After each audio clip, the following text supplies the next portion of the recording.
Sejarah baru Timnas Indonesia. Dari babak pertama menuju mimpi Piala Dunia. Dulu, siapa yang mengira Timnas Indonesia akan melangkah sejauh ini di kualifikasi Piala Dunia 2026? Dari yang hanya dianggap tim hore di kawasan Asia Tenggara, kini Garuda terbang tinggi dengan pencapaian luar biasa. Menjadi satu-satunya tim Asia yang melewati seluruh tahapan kualifikasi, mulai dari babak pertama hingga babak keempat. Perjalanan dimulai pada Oktober 2023 ketika Indonesia mengalahkan Brunei Darussalam secara meyakinkan. Di babak kedua, Indonesia sukses menyingkirkan Vietnam dan Filipina dan hanya kalah dari Irak. Lolos sebagai runner-up grup F, mereka melangkah ke babak ketiga yang jauh lebih berat. Di grup C, Indonesia harus bersua tim-tim raksasa Asia seperti Jepang, Australia, Arab Saudi, Bahrain, dan Tiongkok. Namun, di tengah tekanan besar, Garuda menunjukkan konsistensi dan kini menempati posisi 4 besar, membuka jalan ke babak keempat. Dengan format baru dari AFC yang memberikan 4+1 tiket ke Asia, peluang Indonesia tampil di Piala Dunia untuk pertama kali sebagai negara merdeka menjadi sangat nyata. Ini bukan sekadar impian, melainkan langkah konkret menuju panggung dunia.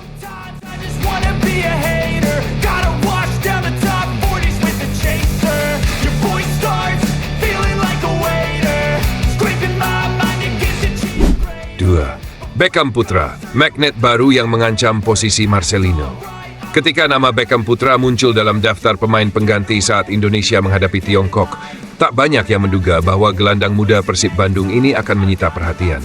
Namun, dalam tempo singkat, ia menjawab segala keraguan. Masuk pada menit ke-74 menggantikan Yaakob Sayuri, Beckham tampil lepas, penuh percaya diri, dan hampir menciptakan assist. Permainan apiknya langsung mengundang pujian dan sontak meredam suara-suara sinis yang sempat mempertanyakan pemanggilannya ke skuad Garuda. Posisi Beckham sebagai gelandang serang memang identik dengan peran Marcelino Ferdinand, salah satu pilar utama timnas yang absen di laga tersebut karena akumulasi kartu kuning. Namun menjelang laga krusial kontra Jepang, publik mulai berspekulasi, akankah Beckham kembali diberi kepercayaan? Ataukah Marcelino otomatis mengisi pos utama? Menanggapi hal itu, Beckham memilih merendah. Bukan soal siapa yang main, yang penting Indonesia menang. Kami semua di sini saling dukung, ujarnya selepas laga. Satu hal yang pasti, timnas Indonesia kini diuntungkan dengan kemunculan pemain-pemain berkualitas yang siap mengisi posisi penting kapan saja. Karena sepak bola adalah hidup saya, jadi nikmati saja, tidak ada beban, tidak ada pressure. Kalau persaingan gimana? Kan besok Marcel udah main tuh. Ya persaingan ya karena siapapun yang bertanding, untuk yang penting Indonesia bisa memenangkan pertandingan dan siapapun yang dapat kesempatan harus membuktikan. 3. Kubo iri, media Jepang terpukau, sepak bola Indonesia lebih istimewa. Menjelang laga melawan Indonesia, bintang timnas Jepang Takefusa Kubo membuat pernyataan mengejutkan. Dalam wawancara dengan Tokyo Sport, ia mengaku iri terhadap atmosfer sepak bola di Indonesia. Sepak bola di Indonesia sangat populer. Di Jepang, antusiasme sudah menurun. Anak-anak muda kini tak banyak yang tertarik dengan sepak bola, kata Kubo. Media Jepang pun tak kalah kagum. Tokyo Sport melaporkan bahwa setiap laga timnas Indonesia dihadiri hingga 70.000 penonton dan bahkan latihan timnas Jepang di Indonesia diliput puluhan media lokal setiap hari. Fenomena ini membuktikan satu hal. Sepak bola di Indonesia bukan sekadar olahraga, tapi sudah menjadi budaya. Gairah dari tribun penonton telah menjadi kekuatan utama Garuda, dan kini bahkan rival-rival dari Asia Timur pun mengakuinya.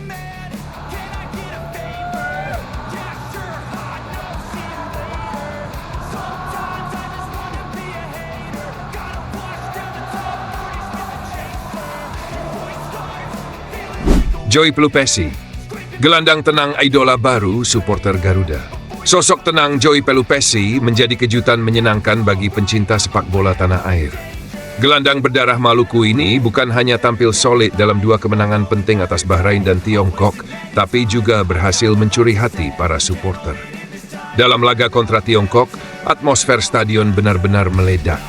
Supporter timnas menghadirkan koreografi luar biasa. Dari Gatot Kaca yang mendobrak tembok besar Cina, hingga karakter The Simpsons yang menaiki Garuda menuju Amerika Serikat, Kanada, dan Meksiko, 3 negara tuan rumah Piala Dunia 2026. Pelupesi tak kuasa menyembunyikan kekagumannya. Atmosfer ini luar biasa. Saya harap mereka terus mendukung kami, ujarnya. Kini, tagar Joey Pelupesi sempat trending di media sosial Timnas Indonesia, membuktikan bahwa ex-pemain Sheffield Wednesday ini telah menjadi idola baru. Supporter memujinya sebagai gelandang pembeda yang menenangkan lini tengah skuad Garuda. Question is how about the atmosphere? Yeah, I said it the last time against Bahrain as well in March. Unbelievable. So I hope they keep supporting us, and I'm sure they will do it. So yeah, thanks for tonight. Level 5. Menuju laga hidup mati vs Jepang, saatnya Garuda menggebrak Asia. Laga kontra Jepang yang akan digelar pada 10 Juni di Panasonic Stadium menjadi penentuan penting bagi langkah Timnas Indonesia. Apakah Beckham kembali diberi kesempatan? Apakah Marcelino siap menunjukkan kelasnya? Akankah Joey kembali jadi jangkar utama? Yang jelas, skuad Garuda punya modal besar, kepercayaan diri tinggi, dukungan penuh publik, dan kedalaman skuad yang mulai terbentuk. Pelatih Patrick Lefort pun kini punya puzzle menarik untuk disusun demi meraih hasil terbaik. Para pemain pun sadar sejarah ada di depan mata. Mereka hanya tinggal berlari lebih kencang, bertarung lebih keras, dan menjaga bara semangat itu tetap menyala. Timnas Indonesia bukan lagi tim pelengkap. Kini mereka ada di garis depan pertempuran Asia, siap menorehkan sejarah baru. Dari Beckham hingga Joey, dari tribun hingga lapangan, semua bersatu untuk satu mimpi. Garuda di Piala Dunia 2026.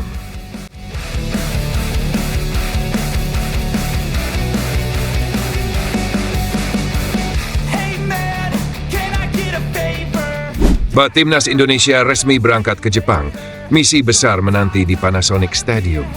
Jakarta, 8 Juni 2025. Tim nasional Indonesia secara resmi telah bertolak ke Jepang pagi ini dalam rangka menjalani laga krusial kontra tim tuan rumah pada 10 Juni mendatang dalam lanjutan babak ketiga kualifikasi Piala Dunia 2026 zona Asia. Skuad Garuda berangkat dari Bandara Soekarno-Hatta dengan semangat tinggi dan pengawalan ketat. Para pemain tampak antusias, namun tetap fokus menghadapi tantangan besar di hadapan.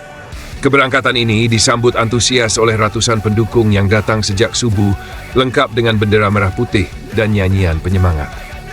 Semua pemain dalam kondisi siap tempur. Kami tahu ini laga berat, tapi kami tidak akan menyerah, ujar Kapten tim Asnawi Mangkualam kepada awak media sesaat sebelum boarding. Pelatih Patrick Lefort juga menegaskan bahwa tim telah melakukan evaluasi menyeluruh usai kemenangan atas Tiongkok. Kami membawa semangat penuh dan strategi baru. Jepang tim kuat, tapi Indonesia juga sedang dalam momentum terbaiknya, ucap pelatih asal Belanda itu.